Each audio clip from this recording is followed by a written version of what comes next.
So it's lunchtime, but the fish out there smells absolutely disgusting, actually. So I'm going to stay in my room and have an Ensure. And then I was going to take a nap because I'm really tired, because I'm always tired, but I'll do another one. So, Princess Bride book versus movie.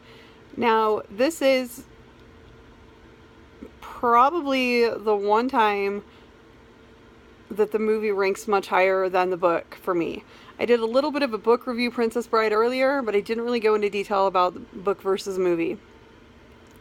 Okay, so in the book, he's constantly making these little snide comments. Hang on, I'm cold because I'm always cold because but then I have heat rashes while I'm cold. I have MS and it gives you a really screwy body temperature.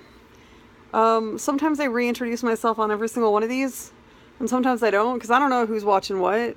Shane and Alex are watching all of them, and they know what's going on. Okay, but Princess Bride. In the book, the narrator is making snide little comments about his wife and his son the whole time. Just little jabs that she's not attractive, that he can roll faster than he can walk, that the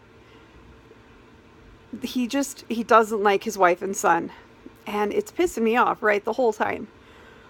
Well, I later find out that the author, William Goldberg, did not have a wife or son. He had two daughters. And he asked them what they wanted a nighttime story about. And one wanted a story about a princess, and one wanted a story about a bride, and thus the Princess Bride was born. And then he worked on the movie. So when the author works on the movie, it is undoubtedly better than when he or she is left out of the movie.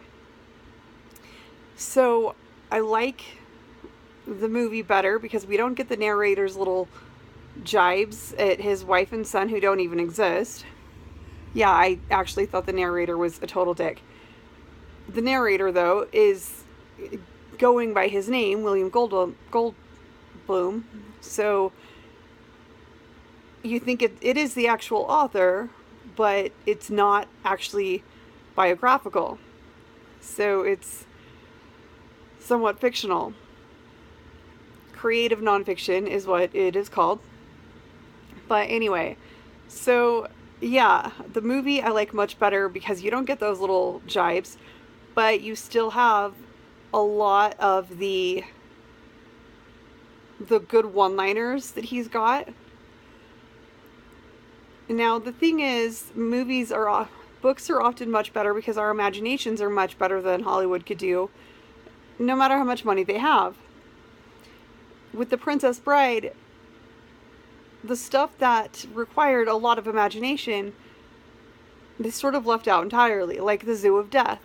Now, to be honest, I would have liked to have seen that, but it would have taken a lot of time, and our imagination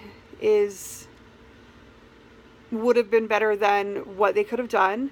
So what they did do with Inigo having said, Father, guide my sword, that worked.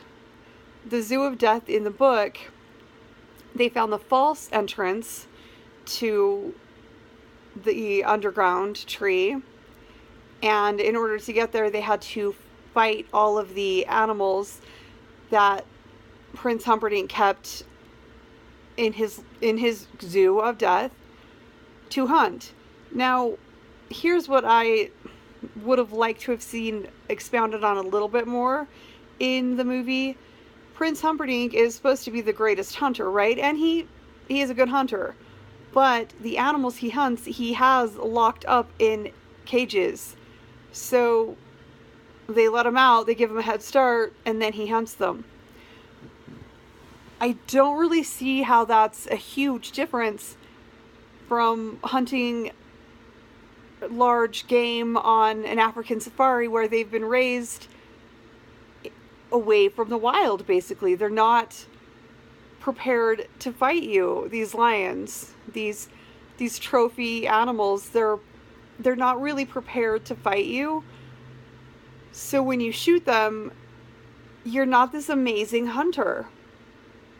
and you're not eating the meat, and there's really no purpose in having killed it, so you're just kind of an asshole.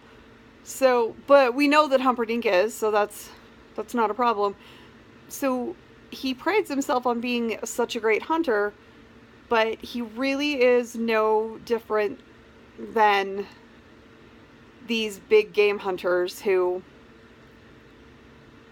if they were put in an actual wild, African wild area, not on a safari, not you pay 50 grand to go shoot an animal, but you're put in the actual wild, they would be eaten alive. So Humperdinck has learned some hunting skills. He's slightly better than the big game hunters, but he keeps his animals locked up in the Zoo of Death. So I would have liked to have seen the Zoo of Death, but I understand that it would have taken too much time. So what they did was, it worked great. Now, Inigo Montoya, whatever his real name is, everyone's favorite line is, you killed my father, hello, my name is Inigo Montoya, you killed my father, prepare to die.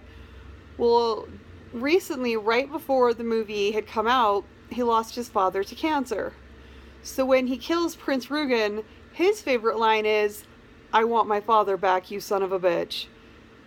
Even though Prince Rugen didn't actually take away his father, that's his favorite line in the movie because he had just lost his father. Now, that's not something that you're going to find in the movie or the book unless you watch all sorts of extras. So, Princess Bride, book or movie, actually going with the movie this time, but the book is still worth a read.